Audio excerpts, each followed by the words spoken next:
experience as a counselor and as someone who's been there for so many years. Okay? Philippians 1:9-11 message says, listen attentively. So this is my prayer, that your love will flourish, and that you will not only love much, but love well. That you will not only love much, but love well. You know, I'm happy because I can see the food there's good. You can do something much, but don't do it well. You can love your spouse very much, but you don't love your spouse very well. Loving much and loving well are not the same thing. I give you an example. You can eat much. That doesn't mean you've eaten well. Am I talking to someone? Yes. Because tomorrow we'll be looking at how to love well. And the mistake is when you love much, you get frustrated because you don't see the impact of your love, because the reciprocation of love is when it is done well. For example, if you eat much, you won't see it on your body because you're really not eating well. It could be so much food, but full of carbohydrate. So you will have deficiencies of protein, deficiencies of all kind of stuff. So when we look at you, your eyes are yellow, your gums are in trouble because there's no vitamin C. And so you now realize, even though you eat much in your body is not responding. You get frustrated with your health because though there is much, there is not well. So at times you get frustrated at your husband because you love him so much, but you don't see how he reciprocates. And you get frustrated because you thought you put in so much. True, you put in much love, but did you put in well? You get frustrated at your wife because you thought you put in, you love her a lot. You can love a woman so much, but do you know how to love her so well? So Paul says, let us learn how to love well, and not just how to love much. So the question tonight is, are you someone who loves much, or are you someone who loves well? And the way you will know is that love is not determined by the giver. It is by the receiver. So it is the other person who will determine if you're loving well. It's not you. Because a lot of times you treat spouses like, you know, when you have kids, right? You know what is good for them. And so you make decisions for them, you decide what is good for them, you know, it's like you set the exam, you supervise it, and you mark it on behalf of the other person.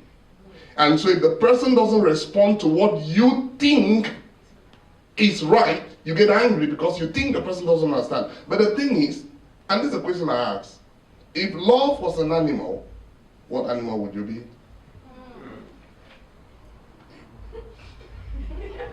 It's simple. Because the truth is, okay, I can say fruit. If love was like a fruit, what fruit would you be?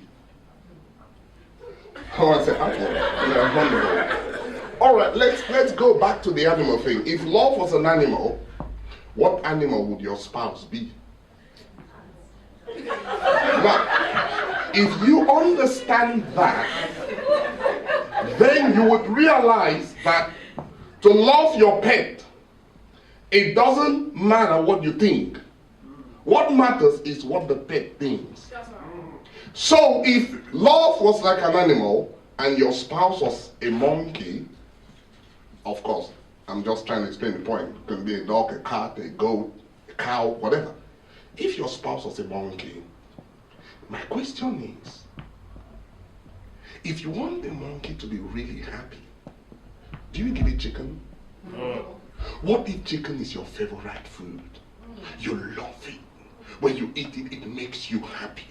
You can spend 2 hours roasting it. In fact, you can do it better than Nando's. And you do all of that, you put in time, you put in energy, you put in resources, it makes you happy. You don't even know why people don't love chicken. And you sell it to your husband, who is a monkey. What reaction would you get? If he nibbles on it, you get angry, you call him ungrateful man. And he will just say, my wife, thank you for the food. And then God help you if the secretary of that man is giving him banana in the office.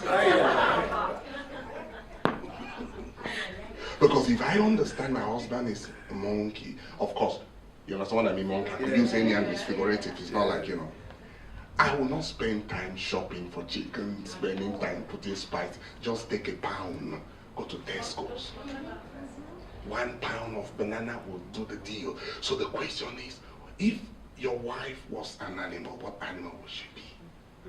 Treat her based on the likes of that animal. Don't decide the taste buds of the monkey. Don't teach the monkey how to love chicken. It will not work. Don't change the taste buds of the monkey. Accept it the way it is and give it what makes it happy. Then you are loving the monkey well. And the monkey can go nowhere else because wherever he goes, he knows what is waiting at him. It applies both ways. On the other side, if your wife was to be like an animal, what animal would she be?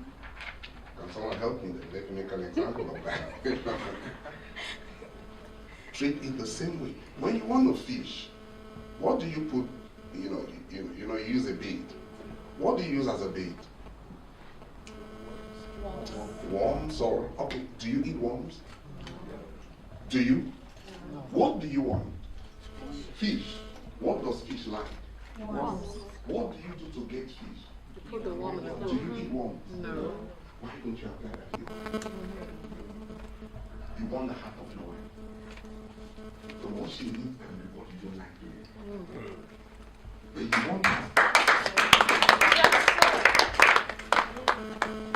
Now you can complain, worms, tiny, kind of things, it's wriggling and wriggling.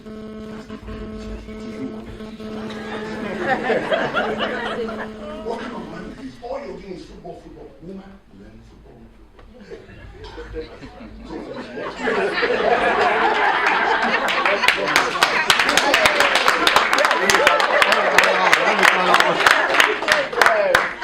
That is wrong.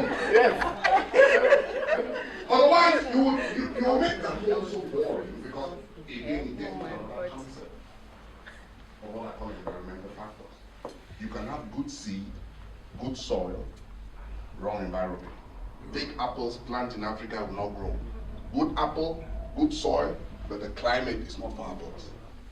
You must provide the climate in which your spouse can flourish. And if he's a football lover, make sure when there's Champions League, provide the climate. At that time, it's not the time to come and be discussing some of your little issues. 1 hour, 30 minutes of football will not kill you. Just let him enjoy that. And likewise, there's a favorite program your wife likes on TV. It could be whatever it is, and she's watching it at that time. It's an hour program. Allow her to watch her program. It's not at that time you're bringing the issues of the rains. 1 hour will not change the rains. There will still be rain issue. Just create an environment in which people can flourish. That's right.